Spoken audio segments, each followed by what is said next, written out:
uma doutrina que tem a caridade como bússola. Uma filosofia que propõe a lei de causa e efeito como explicação para os males humanos. Uma ciência iluminada pela fé. Estamos falando do Espiritismo. Veja na reportagem a seguir como surgiu a doutrina espírita.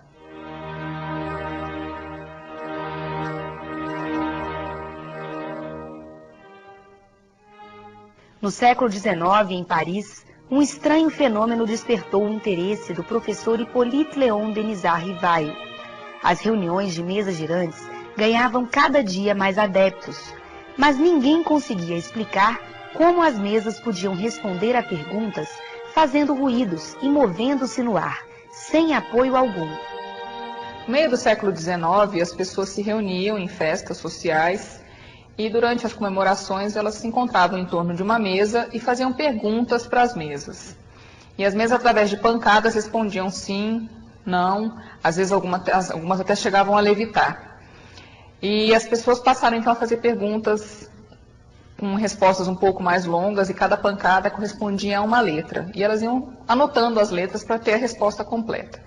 Apesar dessas perguntas serem bem frívolas, coisas do cotidiano mesmo, sem muita importância, as respostas eram respostas inteligentes, tinham umas frases completas, bem formadas, e isso intrigou muito os cientistas da época. Cheio de questionamentos sobre a vida, a morte e o destino do homem, Rivail elaborou perguntas que foram respondidas pelos espíritos. O pesquisador adotou o nome de Allan Kardec e publicou as perguntas e respostas em O Livro dos Espíritos. Foi a primeira obra da doutrina espírita, seguida de outras 4. O Livro dos Médiuns, o Evangelho segundo o Espiritismo, o Céu e o Inferno e a Gênese. O Espiritismo trouxe conceitos novos e mais aprofundados a respeito de Deus, do universo dos homens, dos espíritos e das leis que regem a vida. A doutrina codificada por Kardec nos mostra quem somos, de onde viemos, para onde vamos, qual o objetivo da nossa existência e qual a razão da dor e do sofrimento. Os ensinamentos fundamentais do Espiritismo são: Deus é a inteligência suprema e causa primária de todas as coisas. Jesus é o modelo e guia de conduta para a humanidade. Além do mundo corporal, há o mundo espiritual. Os espíritos reencarnam quantas vezes forem necessárias para atingirem a perfeição. É possível manter comunicação entre encarnados e desencarnados. O homem tem o livre-arbítrio para agir. A prática espírita é realizada sem nenhum culto ou ritual. Ela deve ser gratuita e voltada ao auxílio ao próximo. A mediunidade, que é a comunicação dos espíritos com os homens, deve ser exercida dentro da moral cristã. O Espiritismo respeita a todas as religiões e valoriza todos os esforços para a prática do bem e pela paz entre os povos.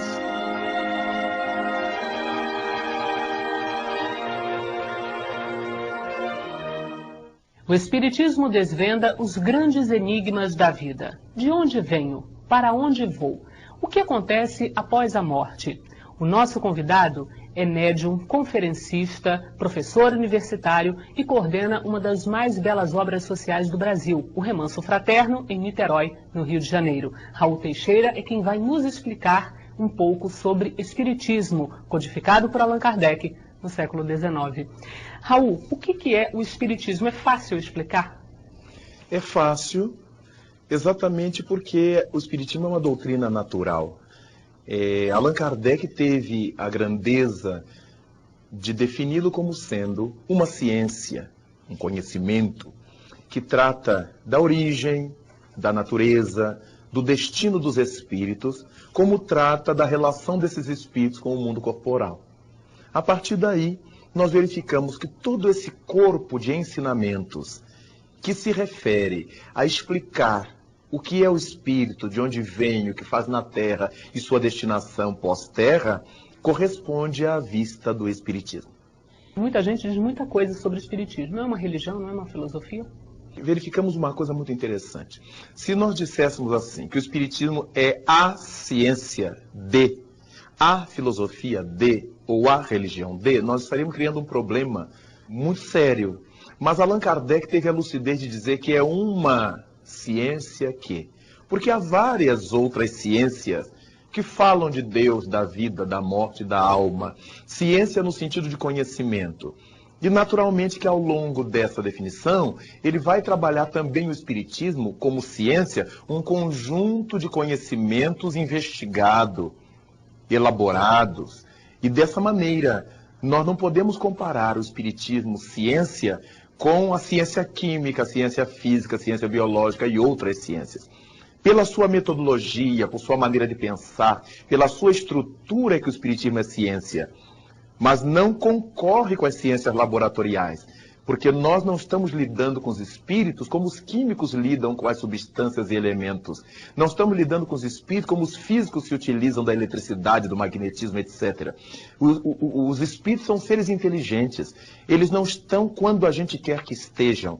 De modo que nós temos experiências espirituais sem que tenhamos a certeza de que tal ou qual espírito virá. De modo que quando se diz que o Espiritismo é ciência, não estamos dizendo que ele é uma ciência como a química é, como a física o é. E a sua maneira de pensar, sua reflexão, seu questionamento, o situam no pórtico das filosofias, no campo das filosofias. E, naturalmente, em virtude de sua filosofia, nos indagar sobre nossa relação com a vida, com o cosmos, com o Criador, e nos explicar que a função de nossa estada aqui é o religamento com o Pai Celeste, é a volta consciente ao Grande Senhor, natural é que essa dimensão corresponda a uma área da filosofia que se chama religião. De modo que a doutrina espírita tem essas dimensões de questionar, de investigar e nos direcionar com essa investigação, com esses conhecimentos para o seio de Deus, e por isso ela corresponde às vistas da ciência, da filosofia e da religião. Agora, Raul, o Espiritismo busca a fé raciocinada. Primeiro, como isso é possível, e depois, o que é exatamente a fé raciocinada? Isso é muito importante, porque historicamente, no campo das teologias, nós aprendemos que a fé é acreditar-se simplesmente. Existem até algumas peças teológicas que dizem que eu confio simplesmente, eu creio simplesmente. O que é oposto à visão do Espiritismo. A visão espírita nos ensina que para que nós possamos ter como verdadeiras determinadas observações, explicações, conceitos, é necessário que o nosso raciocínio capte isso, que nós consigamos discernir sobre isto. Que não seja uma explicação vulnerável com o passar do tempo. Se a doutrina espírita fizer determinada afirmativa, isso deve acontecer sempre, como a ciência. De modo que, quando nós dizemos a respeito do espiritismo que ele traz-nos esse elemento de razão, de fé raciocinada, é porque a sua proposta é que a gente só acredite nas coisas depois que entenda essas coisas. Quando nós falamos em fé, e muita gente diz assim, eu não acredito em fé raciocinada, não é possível fé raciocinada, por causa da visão de fé que vem tendo através de diversas doutrinas, mesmo cristãs, em que as pessoas batem no peito, dizem ter fé, mas se desesperam à frente dos fatos da vida, dos fenômenos da vida. Elas não entendem a morte, elas não entendem o nascimento. Então, que fé é essa? A proposta dos espíritos que nos trouxeram o espiritismo é de que a fé espírita não deverá ser aquela que diz, eu creio, mas deverá ser aquela que diga, eu sei. A nossa crença estará calcada no nosso conhecimento. Daí o Espiritismo nos propor estudar, abrir a mente, não estudar apenas os livros de Allan Kardec, estudar, conhecer a vida. Os livros de Allan Kardec nos trazem a codificação do Espiritismo. Se eu quiser conhecer o Espiritismo, eu preciso estudar as obras de Allan Kardec. Mas a proposta espírita é para que a gente avance no conhecimento. Exatamente para que eu, quando esteja falando das coisas do Espiritismo, eu esteja com um material científico que dê sustentação a essa afirmação espírita. Quando eu esteja falando das coisas da ciência formal do mundo, eu tenho um arcabouço espiritual que me mostre que as coisas da ciência não estão calcadas absolutamente na matéria, mas que há o lado espiritual de tudo isto. Então Allan Kardec estabeleceu que nós temos necessidade na Terra de uma ciência que seja religiosa, para que não atribua tudo à matéria que não pensa, à matéria que não tem vontade. E temos necessidade de uma religião que seja científica, para que dê substância, para que dê suporte às suas afirmações. De modo que quando você ensina a uma criança, por exemplo, a um jovem, na área religiosa, determinada coisa que a sua religião professa, e ao longo da vida esse jovem vai vendo que aquilo não é verdade, porque ele está estudando na escola, ele está aprendendo nos livros, ele está pesquisando no laboratório, então ele verifica que aquela informação religiosa é inverídica, ele deixa de crer no conjunto. Porque se tem uma coisa equivocada, é claro que pode ter outras equivocadas à frente. Daí então, a fé raciocinada do Espiritismo é essa fé que se calca no conhecimento intelectual, sim, e depois na sensibilidade e nas virtudes morais.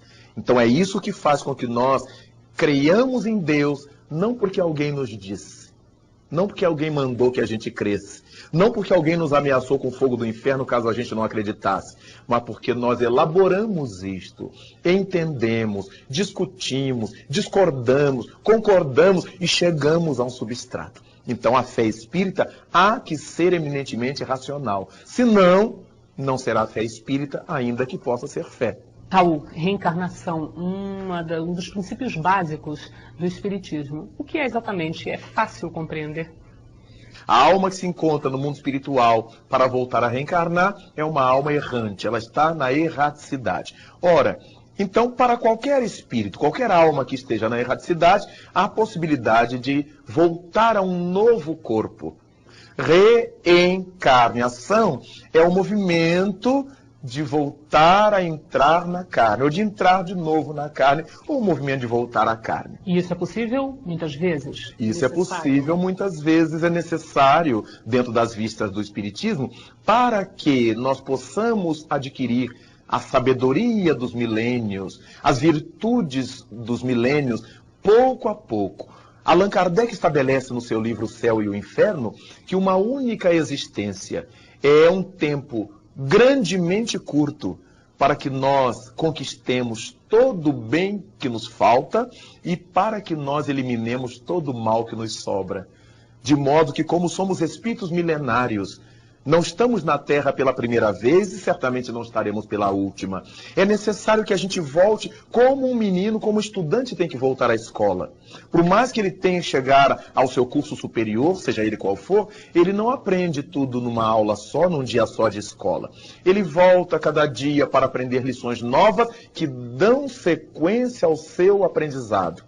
No dia seguinte ele volta com um novo uniforme, limpinho, cheiroso, porque o da véspera está sujo, suado, roto.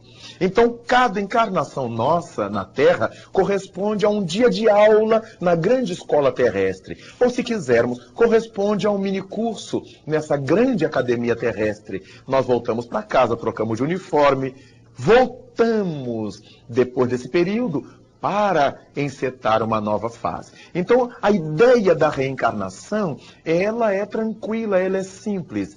Quando abrimos o Evangelho de Jesus, lemos o Evangelho de João, por exemplo, no capítulo 5, versículo 29, João estabelece assim, colocando as palavras de Jesus: aqueles que fizeram o bem renascerão, nascerão de novo, para a ressurreição da vida. E aqueles que fizeram o mal também renascerão para a ressurreição da condenação. Querendo dizer que nas reencarnações, nessas múltiplas existências, nós tanto somos felizes em virtude daquilo que já plantamos de felicidade no passado, como somos desditosos pelas desditas que espalhamos pelos caminhos. Por isso é que Jesus Cristo estabeleceu antes que a cada um será dado conforme suas obras. Logo, a ideia de reencarnação é uma ideia que não contempla injustiças. É graças a essa reencarnação, a ideia de nascer de novo, que nós entendemos que toda essa leva de criaturas que hoje faz mal à sociedade, que ludibria, os corruptos, os criminosos, e que passam impunes através de mil artifícios pela terra, eles terão que voltar para devolver isto. E aqueles que estão, apesar de todas as dificuldades, trabalhando pelo bem, elaborando o bem, eles também voltarão para dar sequência à sua evolução, mas em clima de harmonia interior, de paz interior. Então encontramos pela terra onde vivemos, todos estamos evoluindo, mas uns evoluindo com dor, com sofrimento, com tristeza, com agonia, e outros evoluindo com tranquilidade, nas lutas do cotidiano, mas uma família que os ama, uma sociedade que os respeita, sem que eles fiquem desempregados, sem que eles fiquem doentes, com essa gravidade que nós encontramos mundo afora. Então, quem fez o bem, dizia Jesus, volta para ver o bem que fez, para a ressurreição da vida. E quem fez o mal também volta para dar conta do mal que realizou. Mudando para outro assunto, dentro do espiritismo, mediunidade é um assunto que desperta todo tipo de comentário, todo mundo tem uma opinião para dar sobre mediunidade. No espiritismo, o que é mediunidade? Na doutrina espírita, a mediunidade é uma faculdade inerente à criatura humana de captarmos o mundo espiritual. Allan Kardec chega a dizer em o livro dos médiuns que toda criatura que sente, num grau qualquer, a interferência dos espíritos, por essa razão pode ser chamada de médium. Então temos aqueles indivíduos que numa reunião familiar, numa reunião de fim de ano, de Natal, de aniversário, e tem aquela percepção que vovó está aqui, que meu irmão está aqui, senti minha mãe por perto. É uma percepção de momento num dia de emoção familiar. Até aquelas que materializam espíritos. Isso não é uma fantasia. Não, não é uma fantasia. Pode até ser, mas estamos falando de mediunidade e isso existe como mediunidade. Mas aquelas outras que materializam, que psicografam, através das quais os espíritos falam, também são médiuns. Então encontramos médiuns numa gama muito vasta, desde aqueles que sentem num grau muito singelo, esporadicamente, até aquelas criaturas que trabalham na mediunidade diuturnamente, com frequência, e que esses fenômenos têm uma certa capacidade de mostrar-se, têm uma certa intensidade, uma certa frequência, até esses. Então Allan Kardec estabelece numa definição genérica que todo aquele que sente num grau qualquer a interferência dos espíritos pode ser tido como médium. Então a mediunidade é uma faculdade de toda criatura humana. Não me interessa se o indivíduo é materialista, se ele é ateu, se ele é católico romano, se é evangélico, se é umbandista, se é quimbandista, se é do candomblé ou se é espiritista. É uma faculdade inerente ao ser humano. É por isso que encontramos na Igreja Romana os santos que faziam milagres. E o que eram os milagres, senão os fenômenos mediúnicos que eles conseguiam realizar? Santa Teresa d'Ávila, que levitava até a nave da igreja, até o teto, chamada doutora da igreja. Francisco, que realizou tantos fenômenos, tantos prodígios, inclusive recebeu as chagas do Cristo no seu próprio corpo, demonstrando uma mediunidade de efeitos físicos. Antônio de Pádua, que falava em Pádua num tempo em que não havia microfone, no século XIII, alto-falantes, e todas as montanhas em volta, todos os castelos, ouviam dentro de casa o sermão dele na igreja, como se fosse para chamar, para despertar. Então, esses são relatos da própria igreja. As meninas que viram Nossa Senhora de Fátima na Cova da Iria, em Portugal, isso é uma evidência, porque ninguém mais viu, só as 3 crianças. A jovenzinha que viu a Senhora de Lourdes, no noroeste da França, no departamento de Lourdes, Bernadette Soubirous, ninguém mais viu Nossa Senhora, só ela que contou, que narrou e todo mundo acreditou. Então era uma evidência. Logo, esse é um fenômeno mediúnico para o Espiritismo. Se para os nossos irmãos evangélicos é o dom do Espírito Santo, se para os irmãos romanos é o dom do Espírito Santo, o nome pouco importa. O que importa é que através dos indivíduos, os espíritos se apresentam. Seja na reunião espírita, seja numa visão católica, seja numa visão evangélica. Bom, o tempo da entrevista está terminando e, lamentavelmente, não é possível tratar de todos os assuntos referentes ao Espiritismo, mas eu gostaria que você terminasse explicando exatamente o seguinte: por que o Espiritismo é chamado de Consolador Prometido? Pela sua proposta. Porque Jesus Cristo disse no Evangelho de João, no capítulo 14, que ele teria que voltar, mas rogaria ao Pai, para que o Pai nos enviasse um outro Consolador. Que ele disse que era o Espírito de verdade, que viria dizer o que ele não podia dizer naquele momento, e viria recordar o que ele estava ensinando. Esse Espírito de verdade que ficaria conosco até o escoar dos tempos.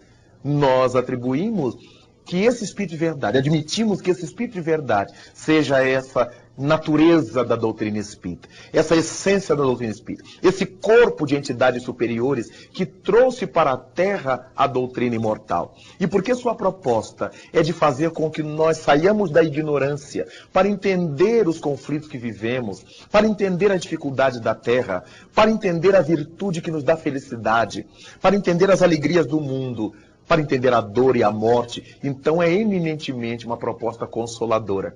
Consoladora porque não nos traz apenas o lenço que enxuga a lágrima na hora da dor, mas que nos traz uma proposta para que a gente não precise chorar mais, que a gente não precise sofrer mais. Então o Espiritismo é para nós o Consolador prometido por Jesus. Raul, muito obrigada por mais essa entrevista. Obrigado.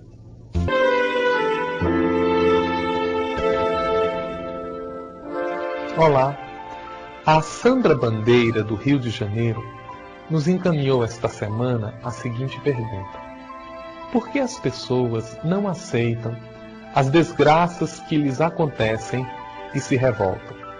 Sandra, a maioria de nós não compreende que as chamadas desgraças do dia a dia representam, na verdade, lições de aprendizado para o espírito.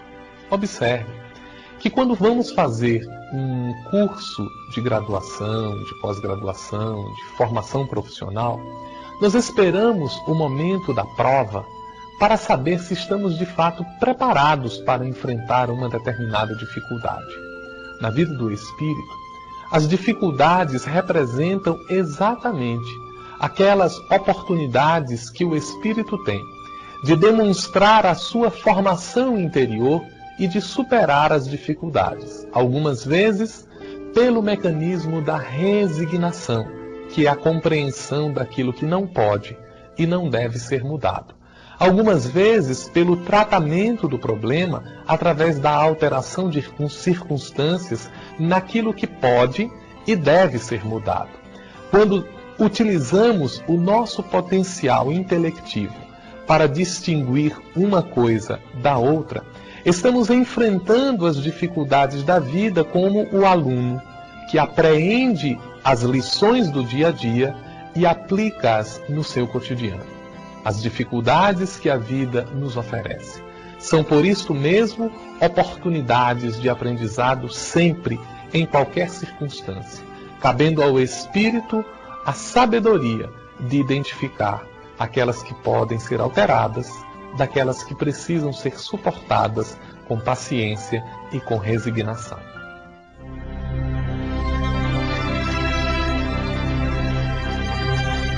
Bem-aventurados os brandos, porque eles herdarão a terra. Bem-aventurados pacíficos, porque serão chamados filhos de Deus. A benevolência para com os semelhantes, fruto do amor ao próximo, produz a afabilidade e a doçura, que lhes são o resultado. O momento que o mundo passa, onde ele vivencia o fruto da sua violência, dos seus conflitos, é um convite para todos nós, de qualquer escola religiosa que participemos, refletirmos como está a religiosidade em nossas vidas. Porque aquele que tem a luz do Cristo no próprio coração se converte em prisma irradiando essa religiosidade, que é um modo de vida, no seu modo de olhar, no seu modo de falar e na sua conduta edificante. Relembremos Jesus: bem-aventurados os brandos, porque eles herdarão a terra. Bem-aventurados pacíficos, porque serão chamados filhos de Deus.